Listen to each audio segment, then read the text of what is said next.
Hello again, you cowboys of the asphalt plains. Your friendly safety and compliance manager here with today's safety brief on Stop Work Authority. Stop Work Authority, or SWA, is a legally protected safety policy that empowers any and all employees, regardless of position, to immediately halt work without fear of retaliation if an imminent danger presents itself. It's a fancy corporate way of saying you have permission to stop something unsafe before it turns into a viral crash video with banjo music. Yes, you. Even if you're new, if you're not the boss, or if dispatch is doing their best impression of a microwave timer counting down to panic. Stop Work Authority means anyone involved in the work can call a stop when things get unsafe. Drivers, mechanics, loaders, dispatch, the janitor, the terminal manager's emotionally stunted gerbil.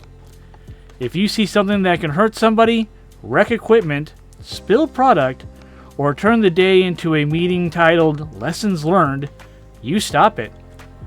SWA is not whining, not being dramatic, and not refusing to work. It is you being the adult in the room, which is unfortunate because some of you peaked emotionally in 8th grade, but here we are. SWA is protected by OSHA, the Otter Stealing Hat Assembly. No, wait, sorry, that's not right. Hang on. The other OSHA, Occupational Safety and Health Administration. So this applies to anyone performing a work-related duty in these great United States of America. If you got an air leak that won't quit, brakes not braking, tires worn down to racing slicks, front suspension shaking like a quarter-fed bed at a sketchy pay-by-the-hour motel, or pieces of your rig held together with zip ties and blind optimism, that is not good enough. If a mechanic, dispatcher, or manager tells you to roll out, don't. Mechanical issues have a real nasty habit of becoming mechanical failure at the most inopportune time. If you have doubts about trying to shut down a defective truck, just ask yourself, would you feel comfortable having that truck coming up behind your loved ones in the family minivan at a stoplight? It's your ass and your CDL on the line if the cockeye hits the atmospheric gas displacer. When you don't have the right information, wrong product, wrong paperwork, unclear instructions, hookup procedures that feel like a choose-your-own-adventure book, or my personal favorite, just go ahead and figure it out. No. That's how mistakes happen. And mistakes in truckings don't come with a little oopsie sticker, they come with injury reports, damaged property, and a phone call where everybody suddenly has perfect memory about how you fracked up. If you're not sure, you stop, you clarify, and you don't move until you know it's right. This is not improv comedy, it's heavy equipment.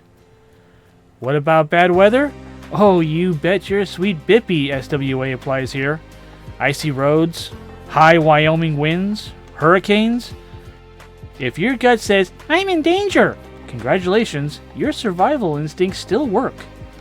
If a load looks unstable, securement is questionable, hoses don't look right, fittings don't match, or you see leaks, damage, or anything that makes you squint like you're reading a contract, stop. Because when load or product problems happen at speed, the consequences go from to oh no to oh in about 3 seconds. Stop Work Authority applies to you too.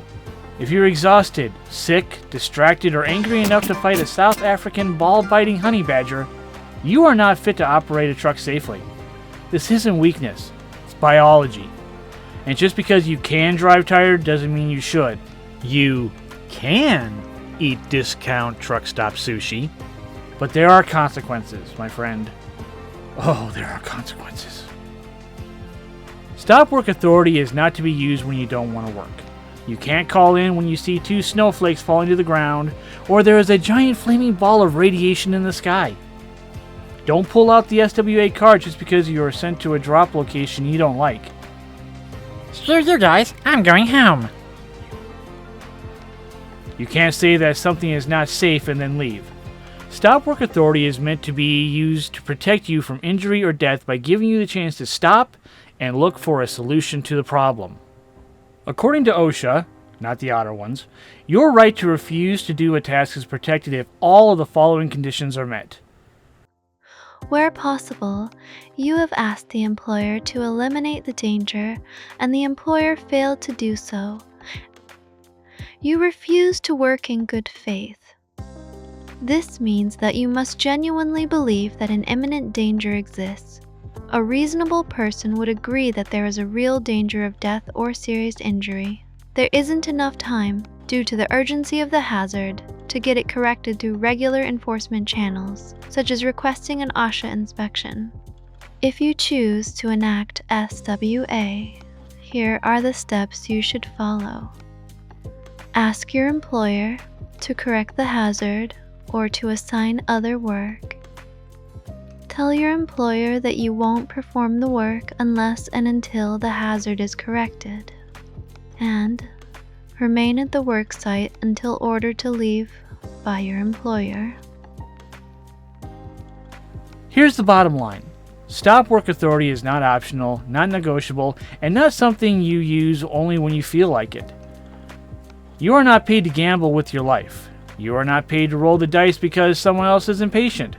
If it's unsafe, you stop. If it feels wrong, you pause. If you're unsure, clarify. We would rather have you late than have you in a wreck, on a stretcher, or starring in a crash reconstruction video narrated by a guy with a laser pointer. So take this with you.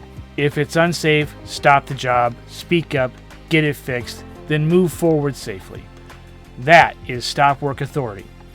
And if anyone gives you grief for using it, just smile and remind them that deadlines don't matter when you're upside down in a ditch questioning your life choices.